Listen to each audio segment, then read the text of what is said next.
it goes live and I forget to hit the mute button first, So let's find out if Restream is streaming. It is. Yay. There we go. So, I wonder if you go live a few minutes early, if Restream doesn't broadcast it, Oh, yeah. I wonder if You you ought to have to wait. go live right on that instant, right? You know what Sure. I mean? Oh, no, it's definitely up now. So there we go. There's always like a 20-second delay, so I'm always like wondering if we are live or if we're not live. So last week I didn't do a show. I've just been like burned out on all the BS, and I'm on a 30-day Facebook ban, as you know, Chris, and Yes. I had to go through a backup account to contact you, and they managed to get that backup account blocked as well. Oh, wow. So, and I don't even use it for anything but for, emergency type stuff. So, Well, it worked out really well. Thankfully, it was open for that short stream that we can get that done. But yeah, crazy, crazy times. It's been absolute bizarro land. I think everything is done a big flip, and now up is down, down is up, and well, who knows they'd what's been going working on. on, it reminds me of like, the old Ghostbusters films when they're like trying to release like the ghosts or the evil into the world, and they're Mhm. the all that stuff is happening, and so they literally invert the whole world to let all the evil spirits out. And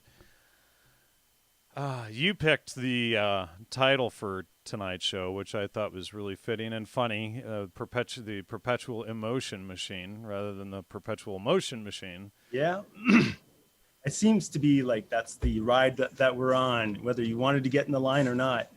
And it's getting so that, as I was saying earlier, it appears to me that there's an absolute abandonment of reason in favor of emotion. People are hyper emotional, very, very touchy.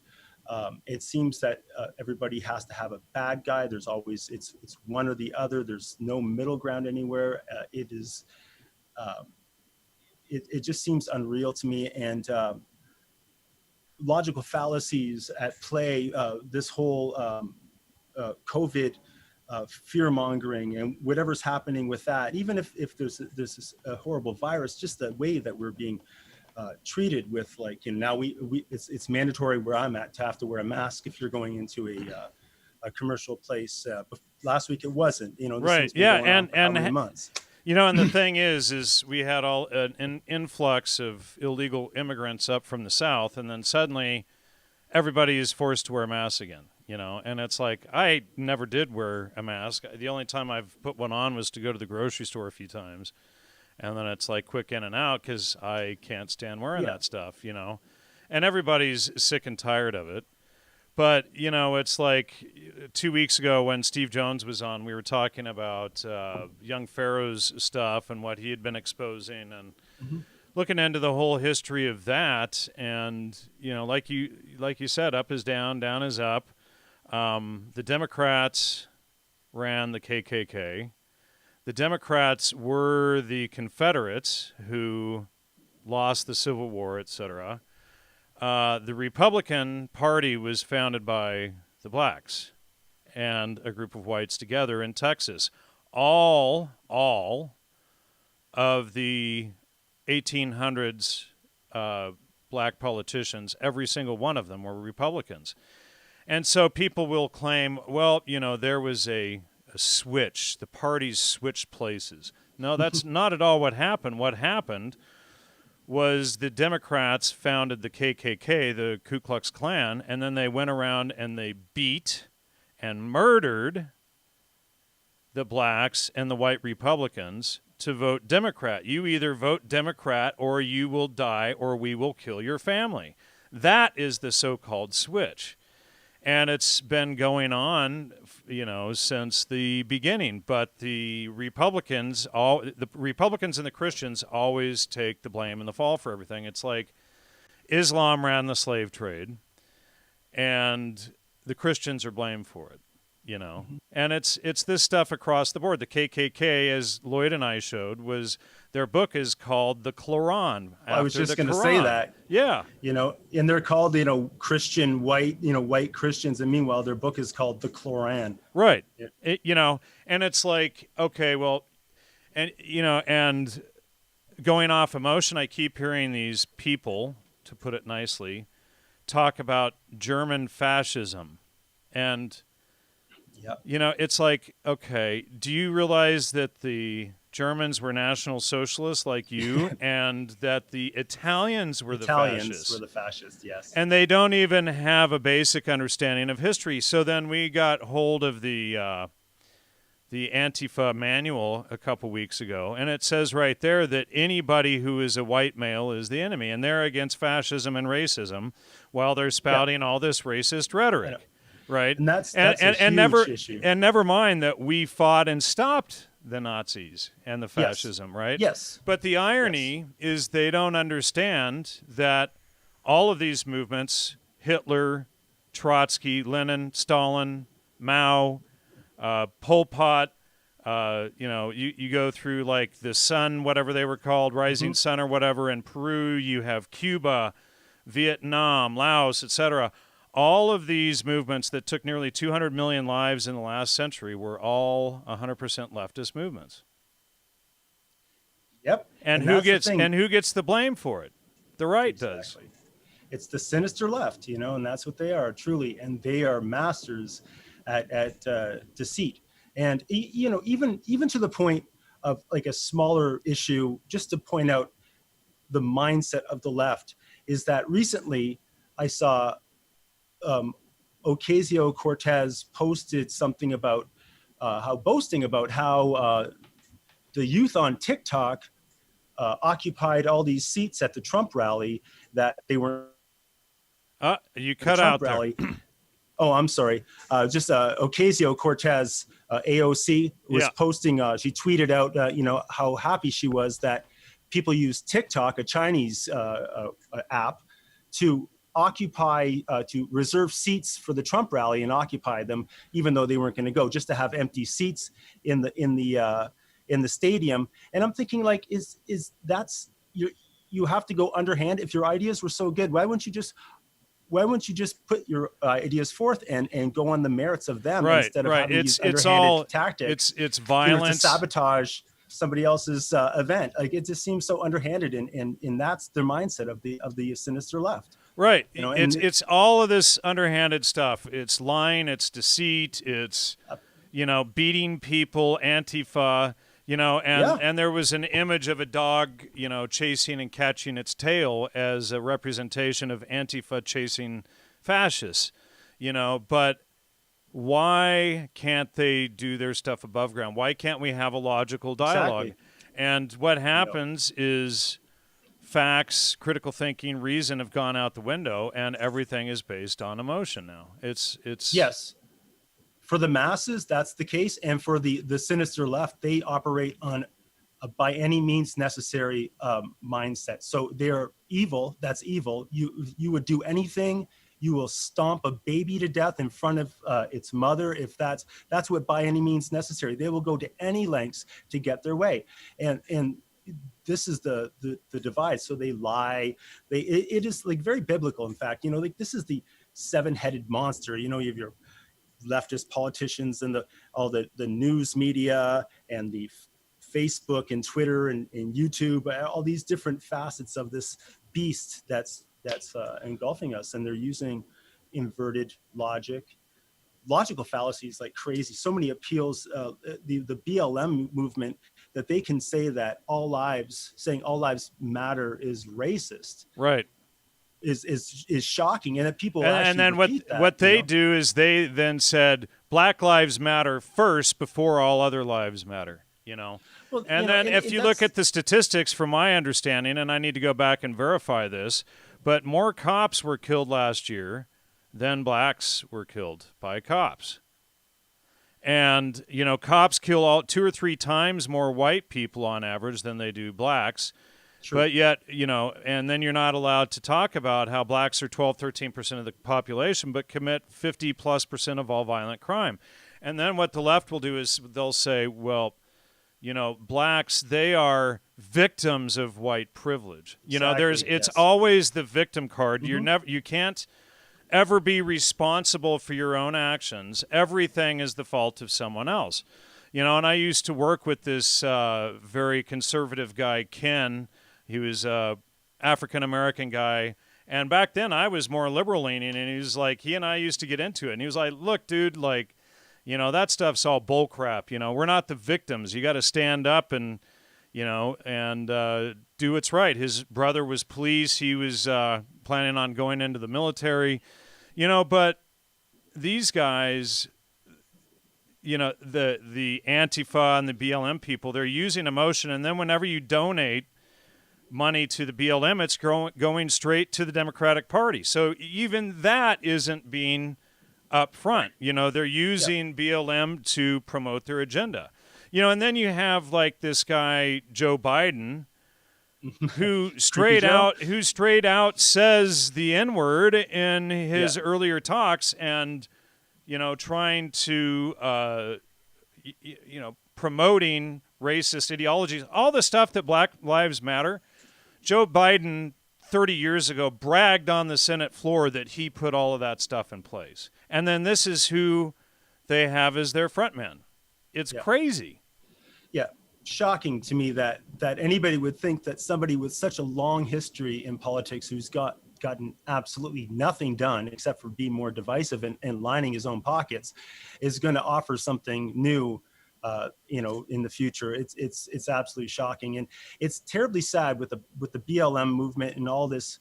I posted on my Facebook recently, and I thought it was infantilizing that community. I think you're not treating them, these individuals, as equals, and I feel that it's terribly sad because you're robbing people of their agency and their dignity.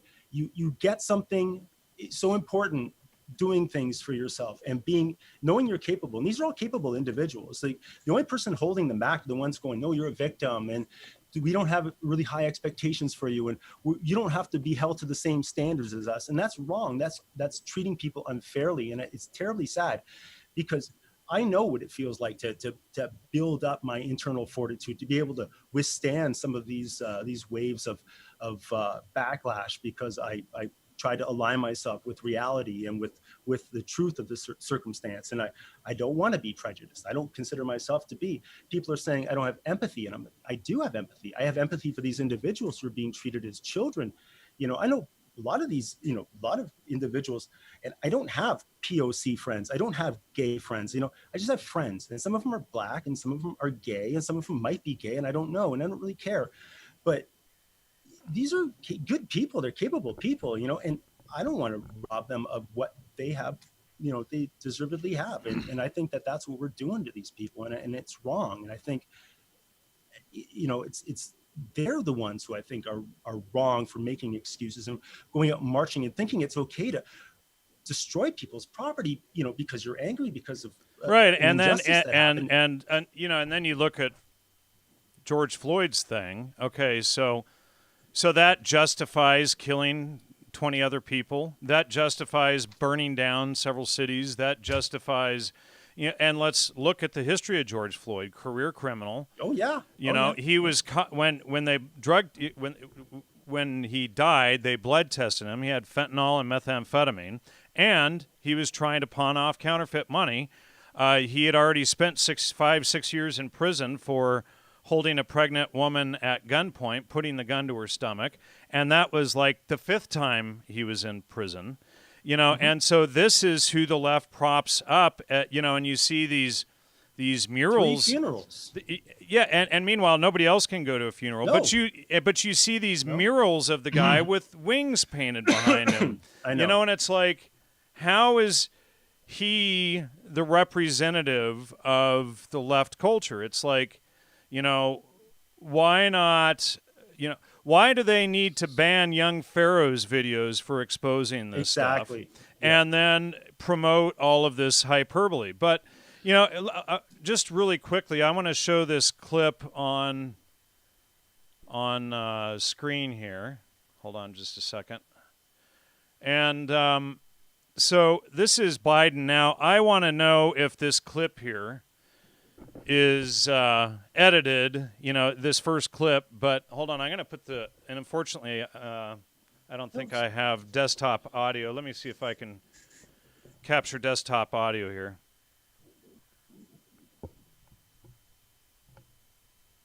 Oh, of course it's muted. We don't need any more. We already have a nigger mayor. We don't need any more nigger big shots. I learned a lot, and I learned that and Corn Pop was a bad dude. But here's this guy, this total racist. In this video, I recommend people watching it. Look this up, and I'll post it in the chat right now. It's pretty startling listening to what Joe Biden has to say, and then how all of this stuff, it gets blamed on Trump that he admits. It's just like it's just like the whole quid pro quo thing. Oh yeah, I was just going to bring that up. Joe Biden did it, and then Trump did it. Joe Biden actually did it. Yeah. And he admits it on video, and then Trump gets the blame. Joe Biden did it here, and Trump gets the blame. Exactly. It's shocking to me that, like, the idea that these blatant contradictions, blatant hypocrisy, it's just allowed to slide. Joe Biden sitting at the Council on Foreign Relations, bragging about how he told, the then president or prime minister or whatever it was of Ukraine that, you better get rid of that prosecutor or you're not getting that $1 billion. And though they impeached Trump over the same thing, and his transcripts don't even have anything to do with that. It's shocking to me. And yet people are so angry at Donald Trump for some odd reason. And he's done more things in the 4 years than Biden's ever done. Who did the prison reform? It was Trump. Who did nothing? Obama and Biden. You know, they put in the cages that they put the little kids in. They blamed that on Trump. Yeah. It's great, like, Jesus, unreal. They spy on the guy. I was never a Trump guy. I didn't watch his reality show. I had nothing to do. I never watched it either. Other than I think he's really funny, and I love how he pisses off the left. The guy makes me laugh. Respect him. He punches back. He doesn't take it laying down. That's he's a man. He doesn't sit around and cry in the corner. He comes back out swinging, and good on him, man. I have respect. That's respectful. But, you must be a racist, and that's another thing. It's like anything you say, it's just ad hominem. Well, you're a racist. Exactly. Or you're a misogynist. Oh, you didn't vote for Elizabeth Warren. You must be a misogynist because she's wonderful. Never mind that she has all these Second Amendment, anti-Second Amendment bills going.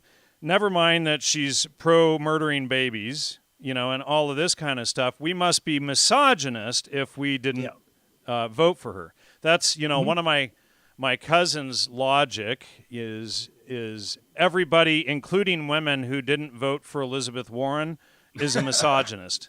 No joke. Wow. That's my cousin actually goes around saying this stuff. And you cannot reason with these people. It's, it's completely bereft of fact. Like, so I had been in conversation with doctors who were literally prescribing hydroxychloroquine for COVID patients, the 2 severe ones that they had, and they saw dramatic benefit. And I was like telling my cousin this, and she just sat there laughing, ha, ha, ha, Trump should be muzzled for promoting drugs that aren't approved by the FDA.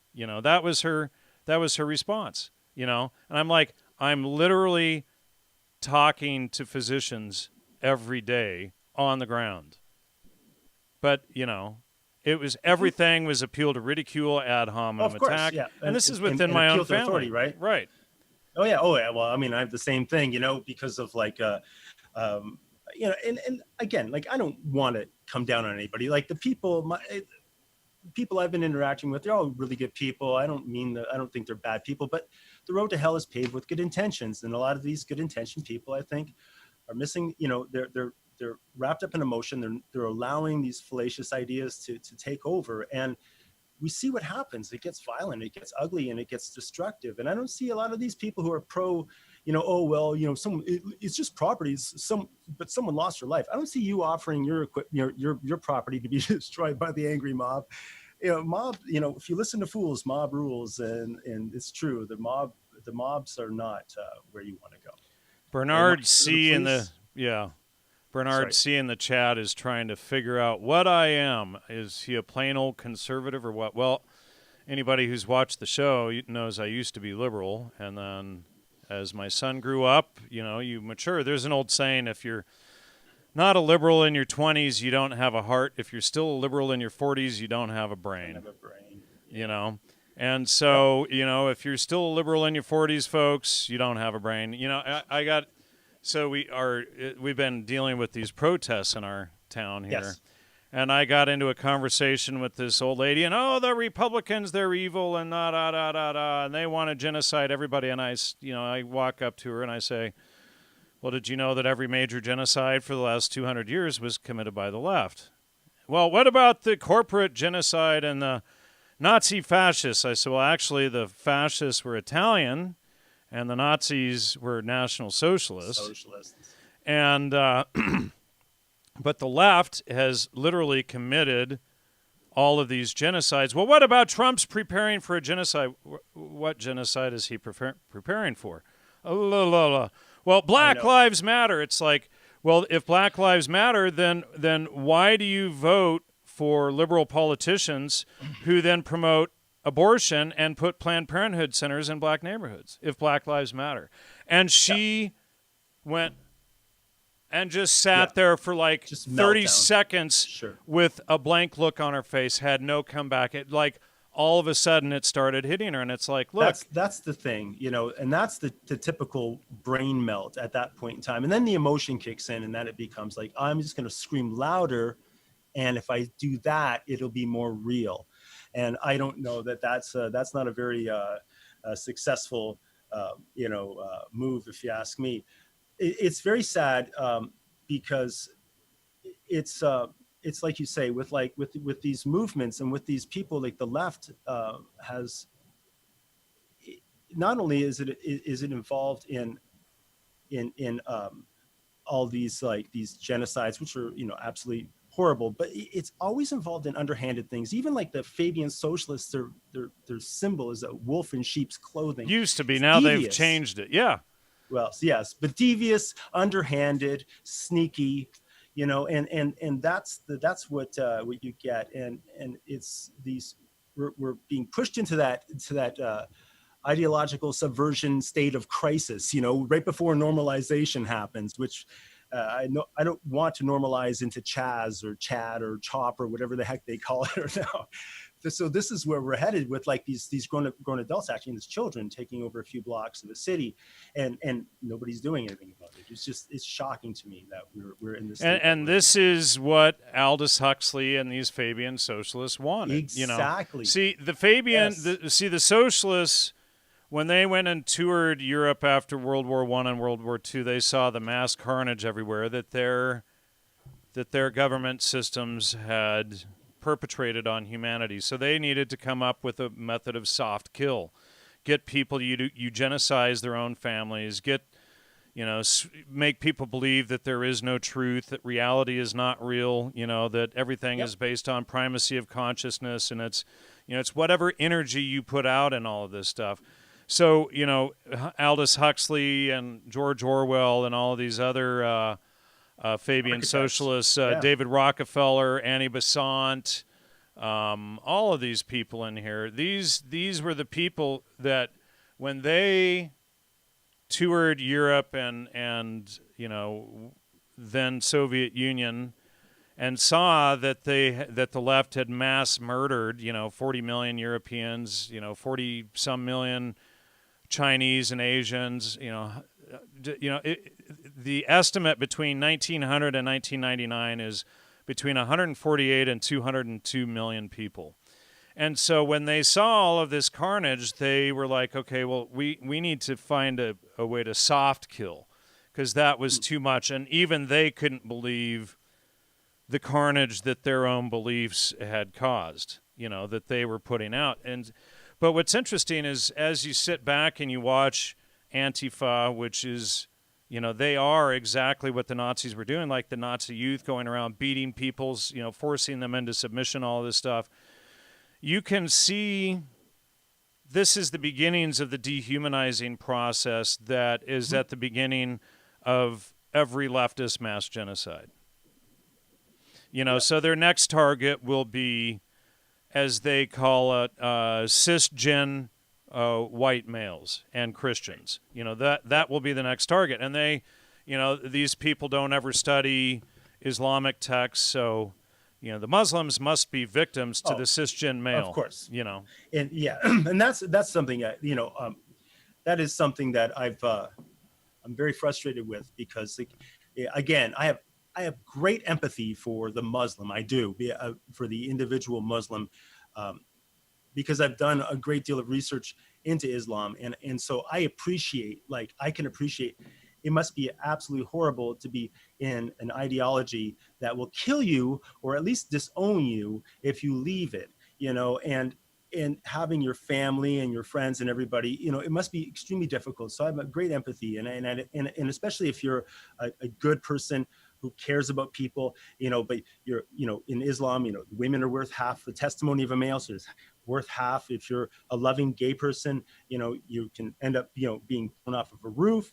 If you just want to have sex with boys, that's okay, or goats, it's not a problem. But it's just such a bizarre and very sad situation. And people that I talk to get, to be insulted. Like, how do you say these things? Like, why? That's so wrong of you to do that. And I'm like, no, I'm being respectful. I'm taking these people at their word. Like, I'm not making up or projecting my impression. Like, they're capable individuals, and they're fierce warriors, and they've been around for 1400 years, and they haven't stopped any, they've been at jihad for the entire time. They have not stopped once. So no, maybe you should be respectful and look into this and actually take these people at their word. Well, they mean what they say. It's like people actually believe. Disrespectful. Exactly. And people actually believe that, despite the 500 Islamic invasions into Europe before the Crusades that caused the Crusades to push Islam back into the Middle East, besides that, people actually believe that the Muslims needed Barbara Specter to get them into Europe. Like Islam wouldn't be in Europe today if it wasn't for Barbara Specter. This is the wild, pathological nonsense that these people believe, Yeah. It's just that mindset of, oh, you don't understand. It's like watching, what's his name? Ari Horowitz. He goes around interviewing people on the left, and then he'll say, hey, are voter ID laws, are they racist? And all these people at Berkeley, all these white people, oh yeah, they're really racist. And goes to Harlem, are they, talking to? Oh, I lost you again. You still there? Go ahead and repeat that last little bit. No, I'm just saying, like, he would go around and interview like white liberals in California about voter ID laws if they thought they were racist, and they would think, they all said, yeah, these are racist. And then people in Harlem, he'd interview them, and they'd say, no, I carry ID. Of course I carry it. Everyone I know who carries ID. And it's this expectation for lesser.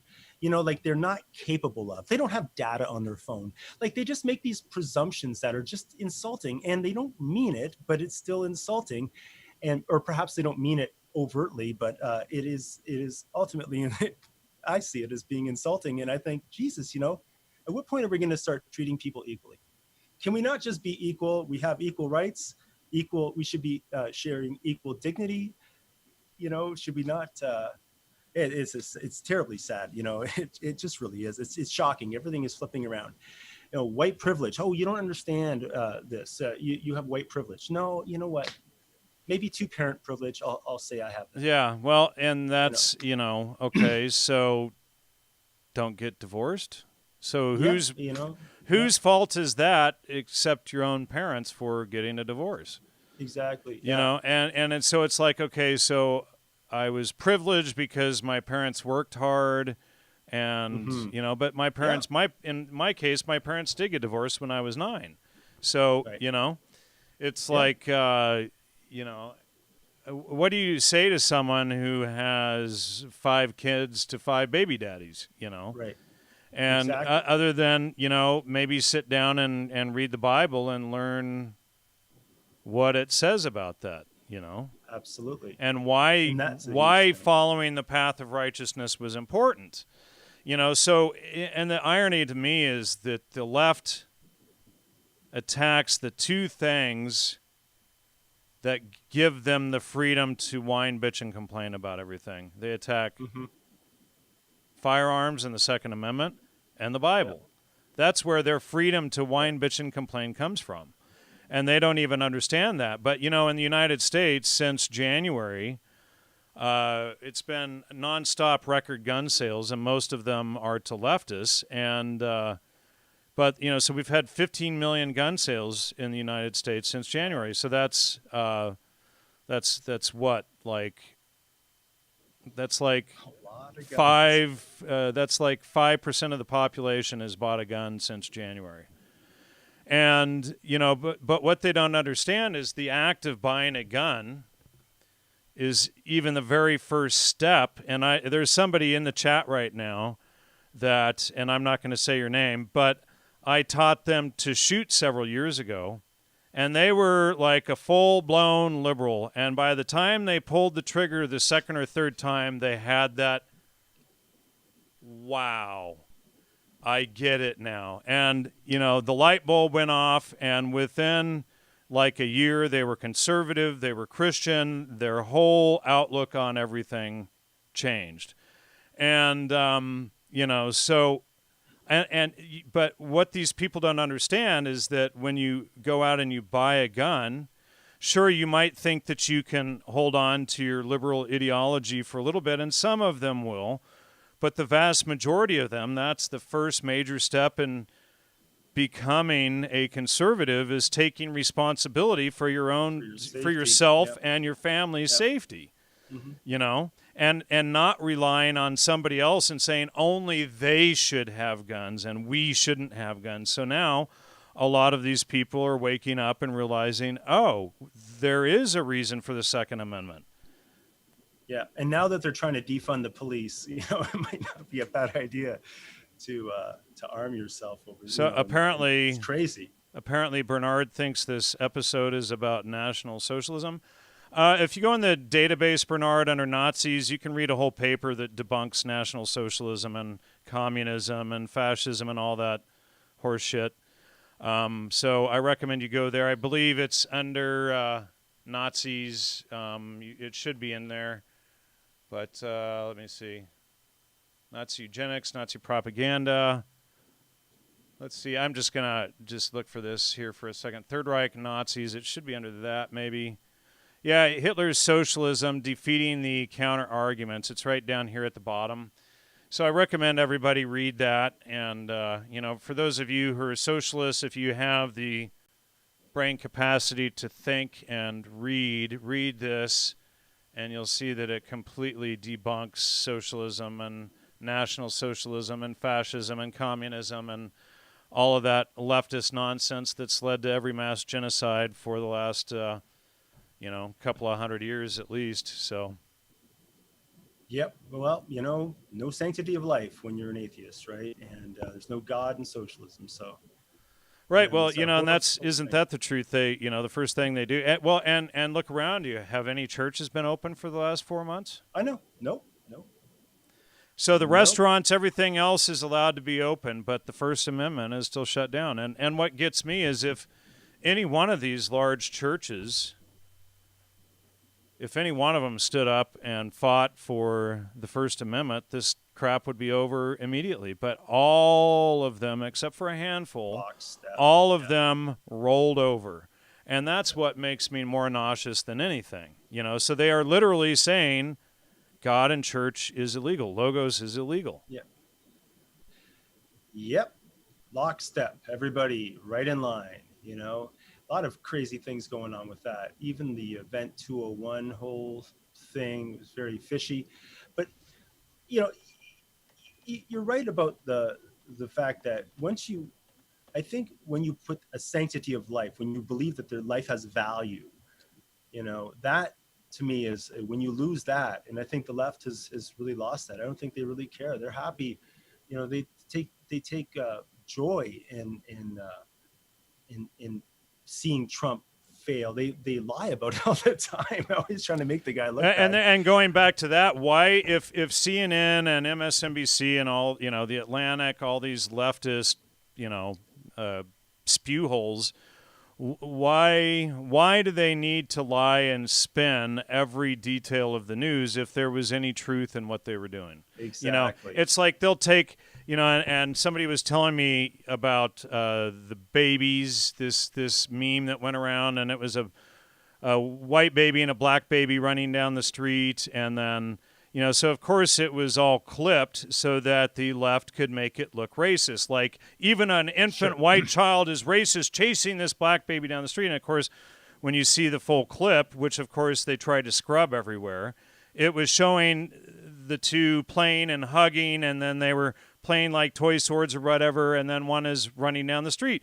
But you don't get the full picture. So, the leftist media has to use these snippets to lie and twist everything. So then when people look up the full version, you see, oh, the left is lying. And of course, CNN and all of these leftist fake news outlets, they, have to spin this stuff. And the irony is it was the left, the fake news, who in 2016 created the term fake news to shut down outlets like this one for exposing Pizzagate.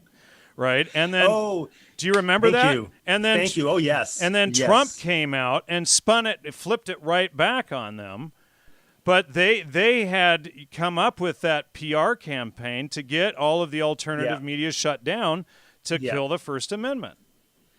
And and that's funny because the Pizzagate thing, I recall when that was prominent, and I recall there was an event where somebody showed up with a gun, shot it to the floor. There was no basement, blah, blah, blah. Yeah, it was, it's all perfectly a hoax and all perfectly hit the computer.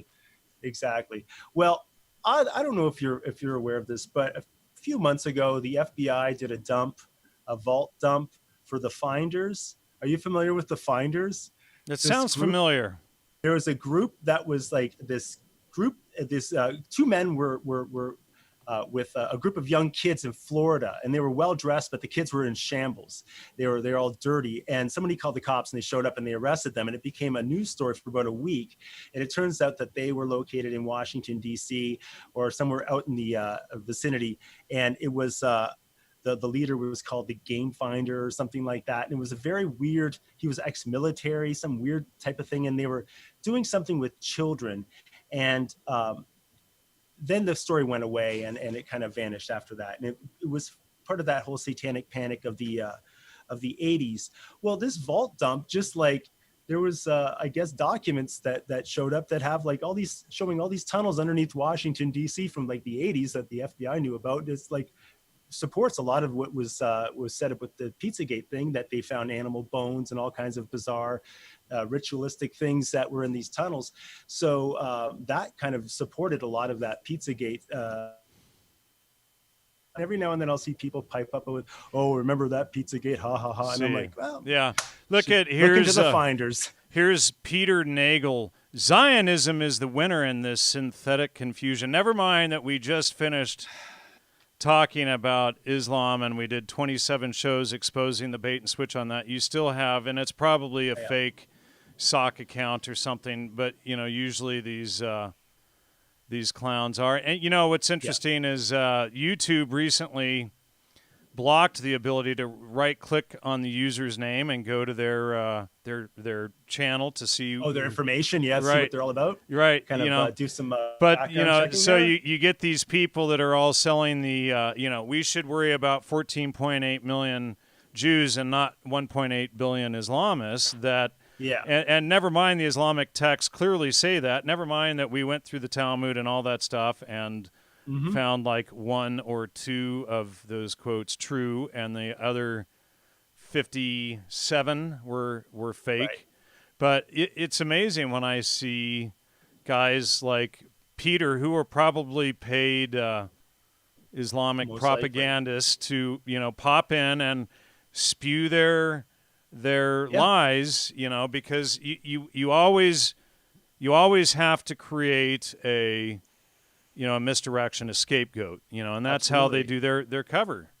Yep. The Jew is, that's it, man. I mean, they See, get the brunt. banks, media, academia, and never mind that Lloyd and I did the whole follow the money thing, Yep. and we showed who was funding the media, who was funding academia.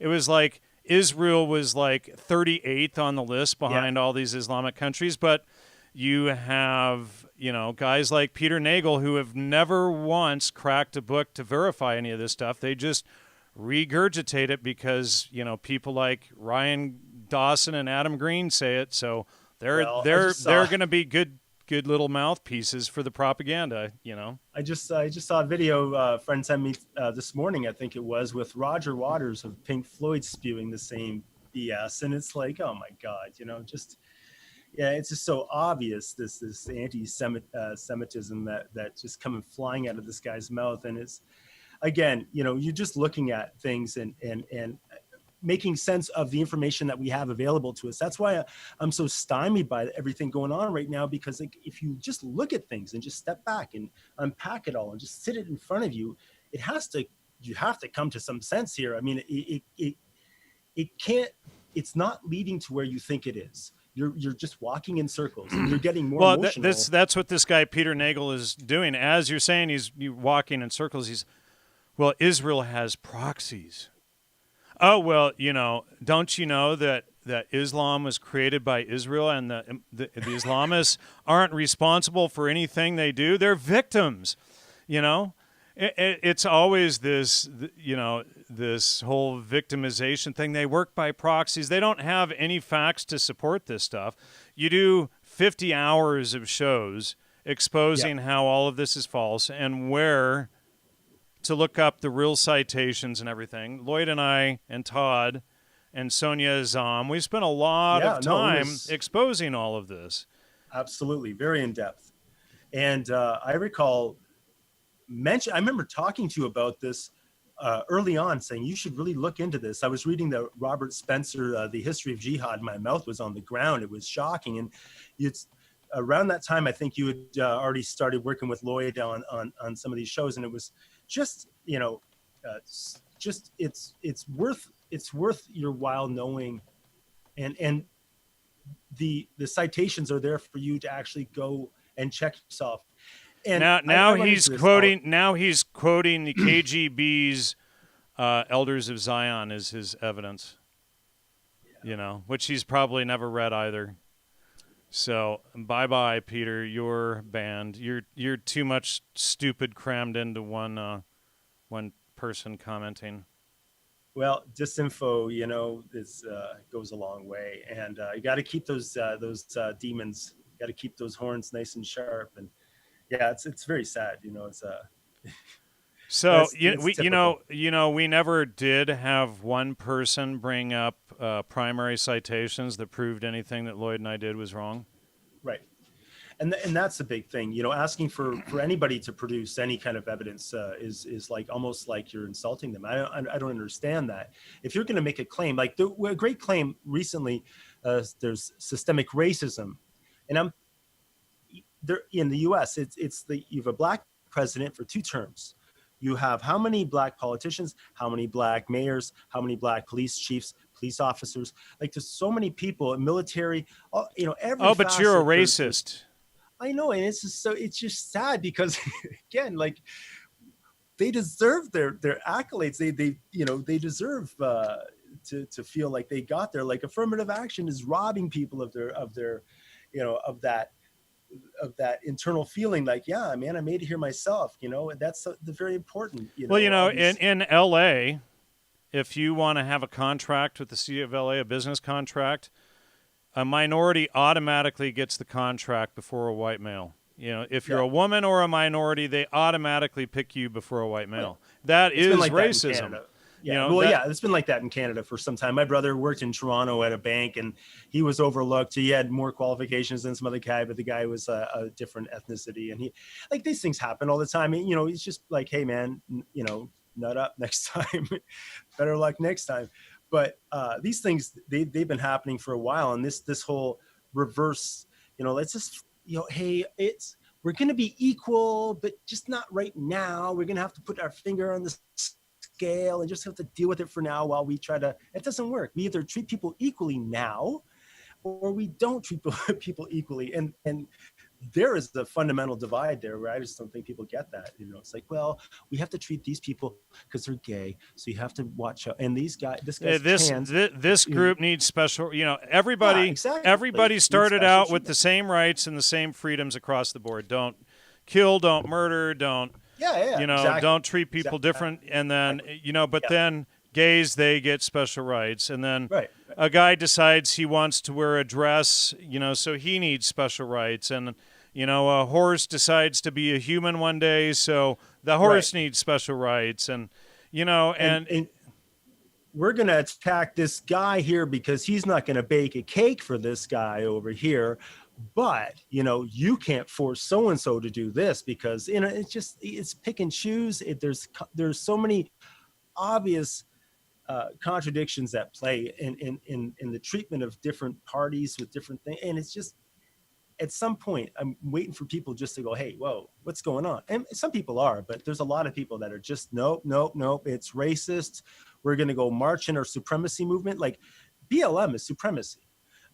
Feminism is supremacy. LGBTQ, yada, yada, that's supremacy. These are not. Oh, but don't you know, if you're of these minorities, let's have a relativist fallacy. We can't be racist or bigoted because so they always power structure. They always use a relativist. They always use a relativist fallacy to justify their actions every single time. Exactly. And then if you point out the relativist fallacy, well, you're a racist.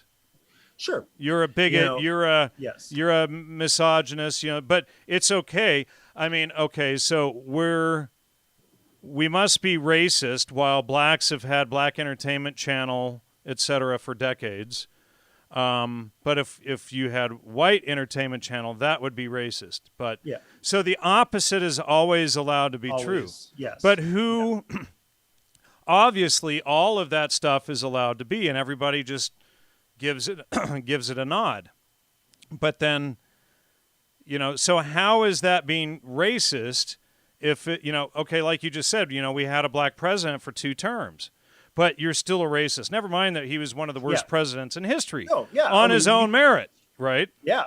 Right. Yeah. Like, I mean, he had 2 tries and he wasn't I don't think he was a very effective president. People love him.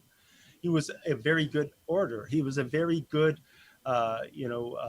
great command for a lot of these people. They looked at, adoringly upon him and just waiting for his little driplets of words and his, we will have this cadence of way he delivered things. So he just kept you kind of like waiting for the next word to come in.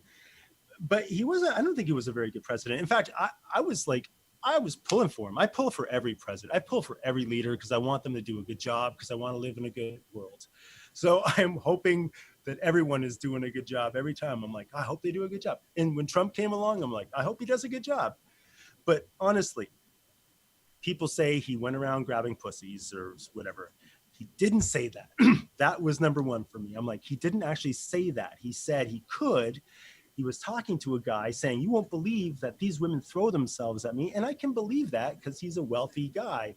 So it doesn't strike me as being odd, and yet demonized. They take everything out of context, no matter what he does. And what's, and you get all these misandrist women who are jealous because he didn't grab their pussy. Yeah. Well, the great misandrist marches, with the pussy hats and the vile. We have the slut marches, vile.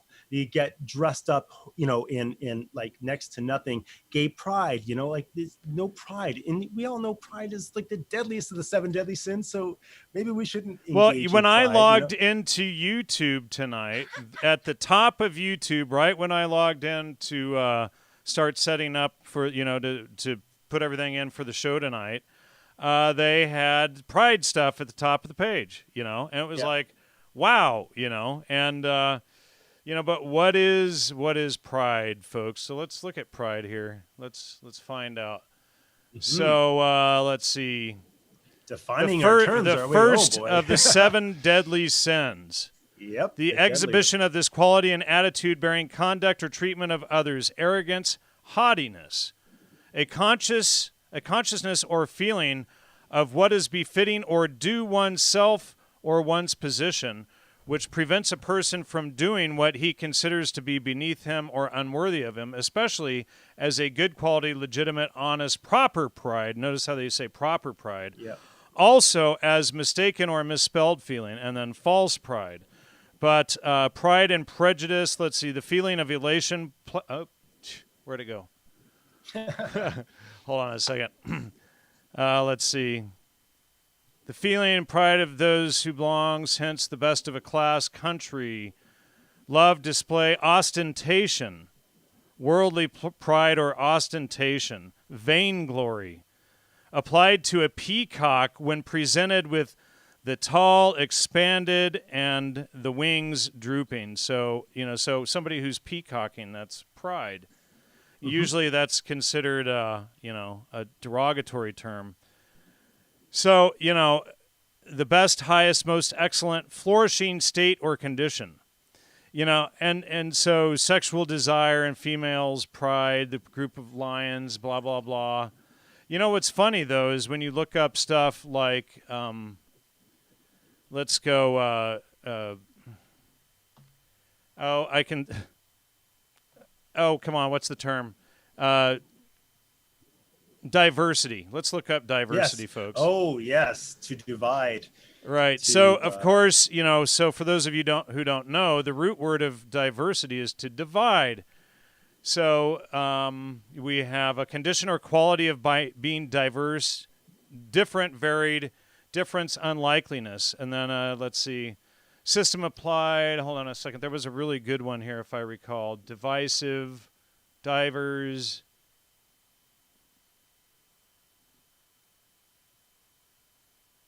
Okay, difference, oddness, wickedness, perversity. And then contrariety, disagreement, difference. See diverse. So let's go to diverse here. So diverse, to render, different, vary, change, diversity. To be low, or to be or grow diverse, different, varied, to vary, change, become diversified. To turn aside, diverge, diverted, rare. But, so you look at diversity in these words, and, why is the very first of diversité, 12th century, oddness or wickedness, perversity? Mm-hmm. Yep. So contrariety to what is agreeable, good, or right, perverse, evil, mischief. Wow. So, it's like... And so what's interesting is you see Merriam-Webster, and Noah Webster is probably rolling in his grave, but they're announcing that they're going to be changing the word definitions to fit this new definition, and it's like, I wonder what the Oxford English Dictionary has to say on racism here. I've never looked that one up. Well, I sent a message to Merriam-Webster's dictionary saying that you may want to amend also the definition of coward and put Merriam-Webster's dictionary for kowtowing to this pathetic new speak or whatever it is. This is absolutely horrible. When they're gonna now, are they gonna say, well, it's racism depends on the whatever it is they're saying, because they're marginalized. Here's what racism says in the Oxford English Dictionary. A theory that distinctive human characteristics and abilities are determined by race.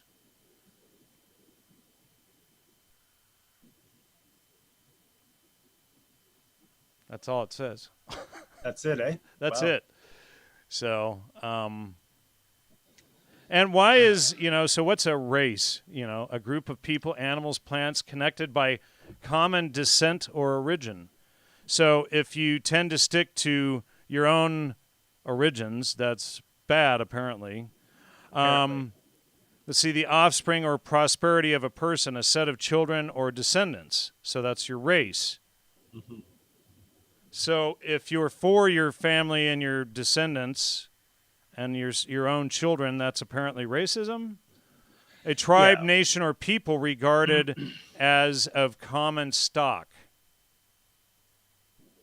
So, clearly when you start looking at the meaning of race, it has a very broad definition of like different groups of people. So do we just turn everything into a hodgepodge of, homogenization? That's Or the would that thing, be yeah. racist because the eugenicists want to get rid of all the races and have a mono race, right? Yeah, because at what point are you going to be, this is again, another wonderful contradiction that I can't help but get my head around, is the idea that we have to be diverse and love the diversity, yet you can't culturally appropriate anybody's culture. They can culturally appropriate other people's culture. Depends, some people can or not.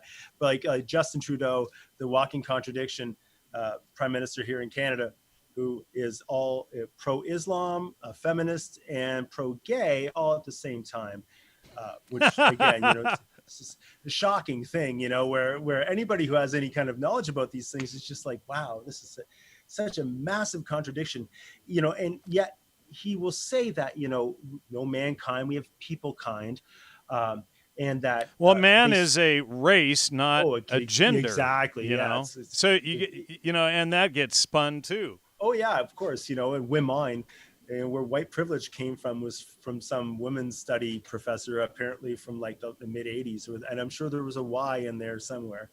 But Justin Trudeau, he's Canada, we're against cultural appropriation. Like they stop it at universities. They couldn't do some things where they would like wear Mexican stuff, or because it's culturally appropriating. But yet he'll go to India and put on the costumes. He's gone blackface.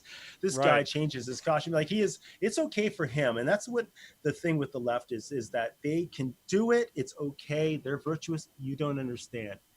We're virtuous. It's okay for us. It's okay for me to put blackface on. And it's okay for me to have sex with a 14-year-old student while I'm a teacher. And it's okay for me to grope a reporter who's trying to interview me, or whatever is like these alleged, occurrences. Apparently, this is my understanding. So it's okay for him to do these things. He can go and dress up in culturally sensitive attire and go off and parade around. But anybody else would be demonized, and that's the hilarity of living in 2020 in North America, as trying to stay somewhat fixed and firmly adhere to reality and to truth. And it's shocking, and the backlash for just stating the obvious is unfreaking real, man. It's coming from everywhere.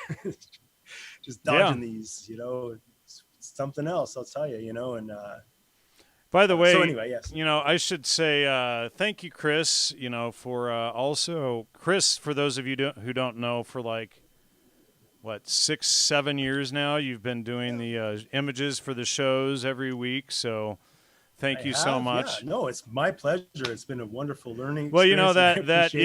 that idiot who's that guy, Miles Mathis, he wrote a hit piece, and one of the one of his evidences was my microphone, because somebody donated this microphone, and because it's a nice microphone, I must be dirty. And then he said that my images were too high quality, so therefore I must be dirty so thank you, Chris, for doing such a good job. I appreciate it. That someone with such a low IQ who does really shoddy research thinks that your images are evidence of some conspiracy and a microphone. That's the evidence he needed right there. I'm very honored, and if he wants any work done, I mean, I'll send you a price sheet. Right. So I wonder if he still has all those paintings of little girls up on his website or not. He was doing that as well. Oh yeah. Crazy. Oh yeah. There was a whole lot of that. Yeah, no, this is very sad. Again, and that's another thing. I start seeing that coming up every now and then, and it's been coming up.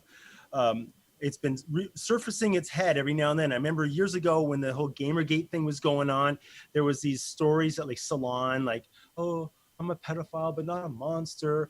And then it kind of squashed down a bit, and then it kind of resurfaces. And I just saw something the other day where like, oh, it's like some type of experiment in Germany where they deliberately put children with pedophiles for like an extended period of time to see if what would happen. And just shocking that, you know, responsible individuals would do stuff like this. And it just goes to reinforce the fact that human nature is consistent, and sometimes it goes deviant, and it doesn't matter what your station in life is. You could be a absolute professional in something and still be a twisted, deviant SOB. So, I mean, you know, and just because you have a profession, if you're a professional and you have an expertise in something, doesn't mean it's going to be a good idea, or that we should all agree. You know, how many professors or PhDs are telling us that, you know, white privilege exists, and that's not a racist comment? Or because like how many poor homeless white people are there that you know, that are not doing very well with their privileges? Oh, sure. You know, it's like, yeah, you know, how many whites are out there struggling? How many white males every year commit suicide because they struggle so hard? Yeah. So the 51 Project says, I traveled to Africa by truck when I was younger, was on the border of Rwanda when the genocide began. 1.4 million people, slaughtered by their neighbors, all tribalism, Jungian projection. You know, but apparently white people brought genocide. You know, it's like I get these. I've had people actually say this to me when I was doing all the research on the psychedelic culture, and I have the Florentine Codex. You know, so at Montezuma's coronation, he had 8,000 slaves sacrificed, and he did it in front of the Spanish. You know, and that was like, you know, between 2,000 to 8,000 per day before and after his coronation. And the day of his coronation was 8,000 people were slaughtered, but these were slaves. And if you read the Florentine Codex, which was originally written in Nahuatl by the Aztecs themselves, the surrounding tribes were so fed up of the slavery and their people being captured and sacrificed that when Cortez came, they joined him because they wanted it to end. And they're like, what do you mean your God is the example of the last human sacrifice, Jesus Christ? So drink this blood in honor of me and no more human sacrifices? And they're like, heck yeah, you know, we're all for that. But these people, they don't read the Bible. They don't read the Florentine Codex. And the idea that Mexico is called Mexico after the Mexica, which was Montezuma's tribe, is hideous in and of itself, because the vast majority of people were not Mexican, which was the Mexica tribe specifically, or Mexica, however you pronounce it. But again, all of these surrounding tribes joined up to help overthrow Cortez. The Spanish wouldn't have even gotten their ships up there to do their offensive without all of the tribes helping out. You know, they were totally done. So none of this stuff is brought up and discussed. It's like, oh, well, what the white Christians did to the...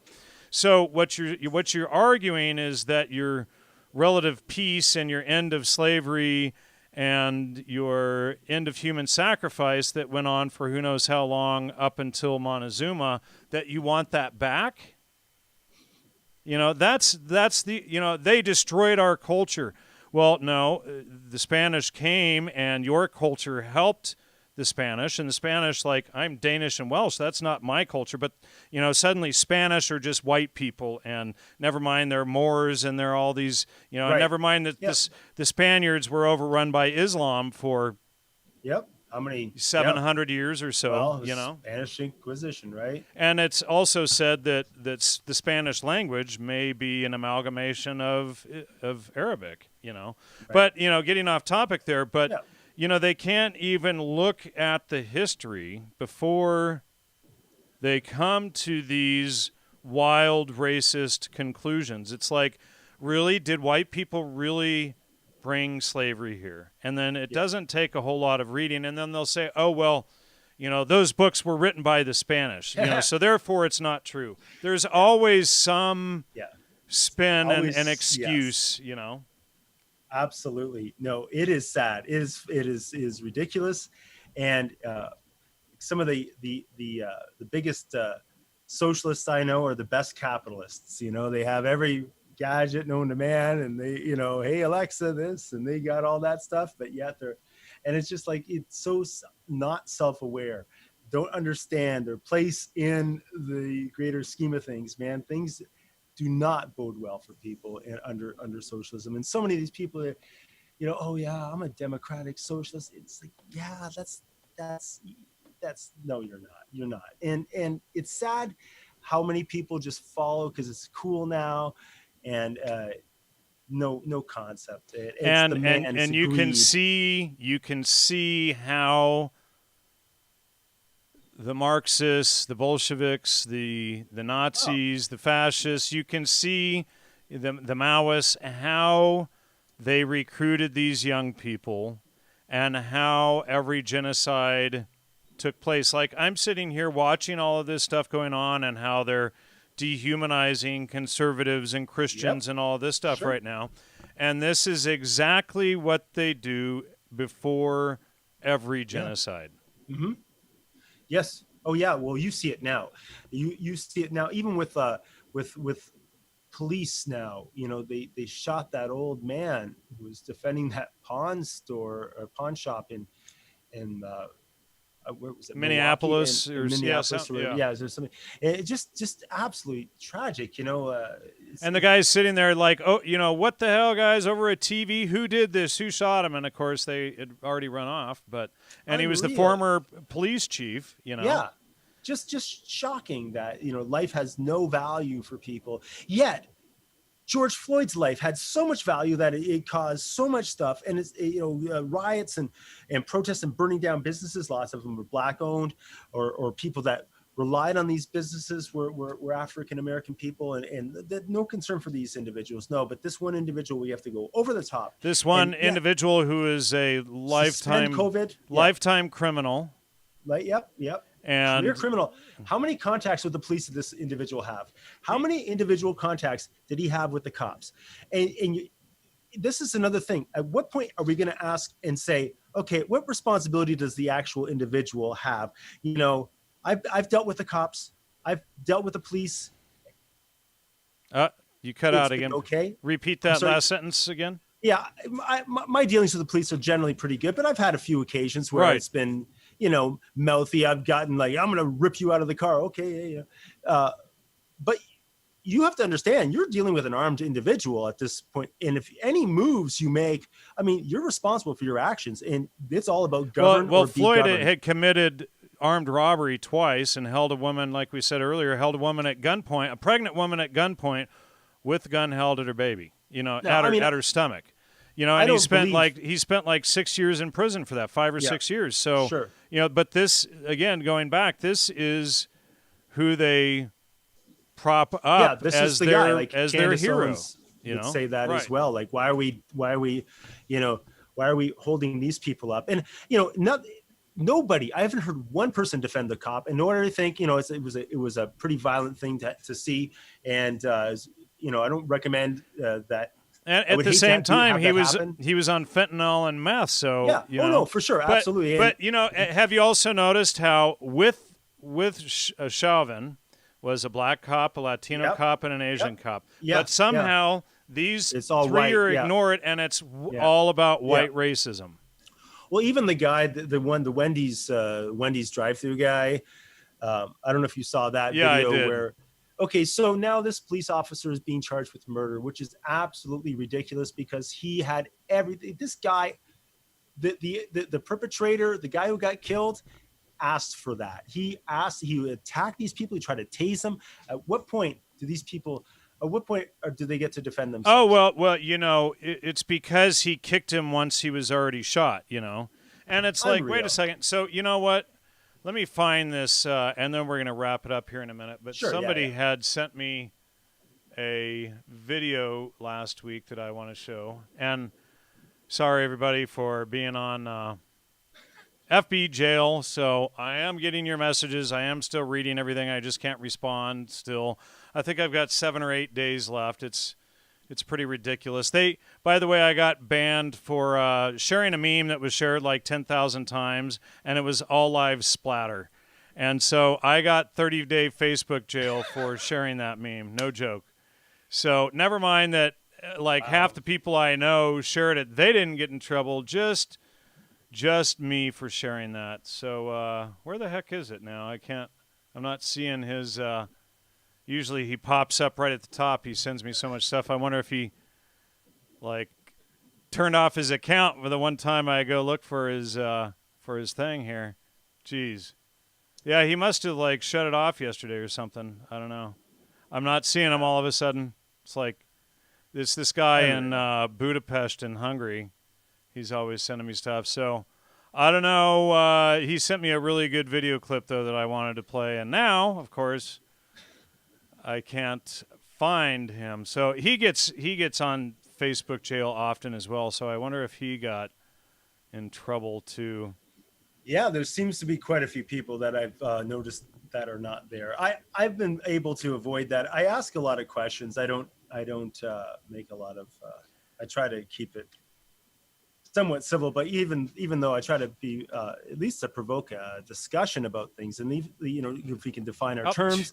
It was the very first one, and for whatever reason, I didn't scroll like this much up to see the top one. Hold on just a second. Yeah, go for it, man.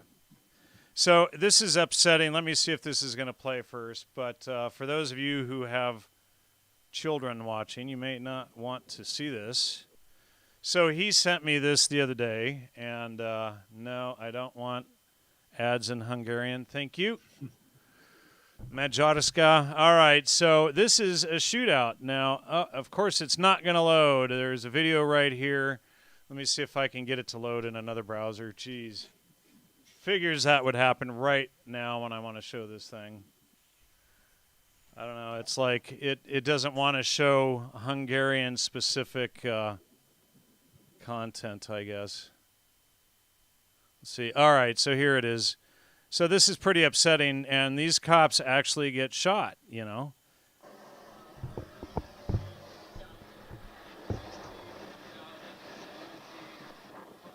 Okay. Do me a favor. Come over here. Then place your hands behind your back.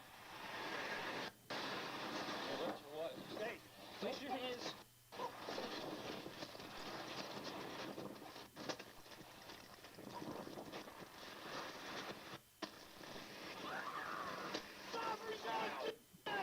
I got him. Keep the taser on. Stop resisting!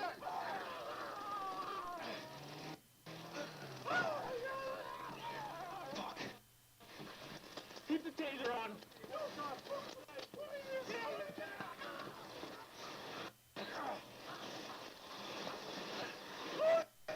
Get on your back! On your back! On your back! Right. Get on your back! Fucking back! My God! My God!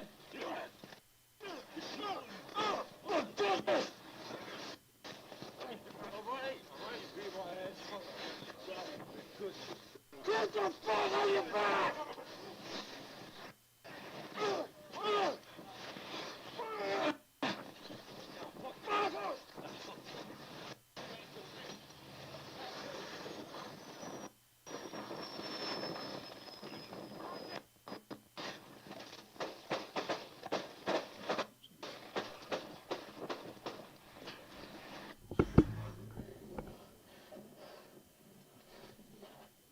You know, so, of course, we don't see the media showing stuff like this, you know, and, that cop got shot, from 6 feet right off the bat. Yeah. And and then the shootout goes on for another 20, 30 seconds while the guy is sitting in the car, and the cop, dumps the whole magazine into the car, and the guy still drives off. And I think one of those cops died, if I recall, So, they're out there putting themselves on the line, and you never know. But it's like what I'd like to do is one day pull up all of the exact statistics and do a show on that. Maybe you and I can do a show on it, but Sure, show yeah. like, police on white shootings, police on black shootings, Asian, Latino, how many cops are killed, how many people are killed within each race and by each other, the other Yeah. races as well. So Yeah. no, that was not, the video is obviously in English, but it was from somebody sent it to me from a Hungarian website. So, Right. why isn't that making headline news here? But I mean, Well, it's hideous. You see that cop just gets shot right away. Yeah, no, that's tragic. And I, having spoke to a few police officers, I understand that they have rules that within engagement of any attacker, I think within a certain proximity, they are under an obligation to have to defend themselves, and rightly so. I mean, people, if you're dealing with the police, if in a traffic situation, or if they're going to talk to you about something, it's not over right then and there. So you don't, if they decide they're going to take you into custody, and this isn't legal advice, it's just, my understanding of things, that it's not over. It could be over if you resist arrest, but if you go along, I mean, there's recourse, right? And even if they want you to sign something, you don't have to, even if you disagree. If you think that, if I go along, I'm going to tacitly agree to their authority, just under duress, fee coactus, against your will, without your consent, blah, blah, blah. You can go along and be civil without having to violently resist. I mean, that's not I don't think a good idea to violently resist the police. I don't recommend anybody do that. Civility. Look at this, dude. So on the backup channel, there is 8 viewers and 27 thumbs down. It's like Steve Outram and these GDL guys. All these idiots do is they sit there logging into all of their fake accounts to that's awesome. to manipulate the view numbers and everything. It's so stupid. Well, I appreciate getting such a high downvote for you. I apologize for that. But yeah, no, it was great. Thanks for inviting me on to unburden myself with all of this confusion, because I do feel sometimes where I'm just like overwhelmed by trying to make sense of this, and I just stay to the principles and try to see through. Don't deviate from the trivium, and stay true to that. And Yep. that's the way to go. At least it's been my experience. But thank you again. I appreciate it. Well, and thanks for coming back on. And Yeah, man, you awesome. haven't been on since the Logos Roundtable days, so that's been a few years. So it has indeed. So I appreciate you coming back on. Thanks. And good to have you. And we'll talk again soon. And folks, thanks for the support and the donations during the show.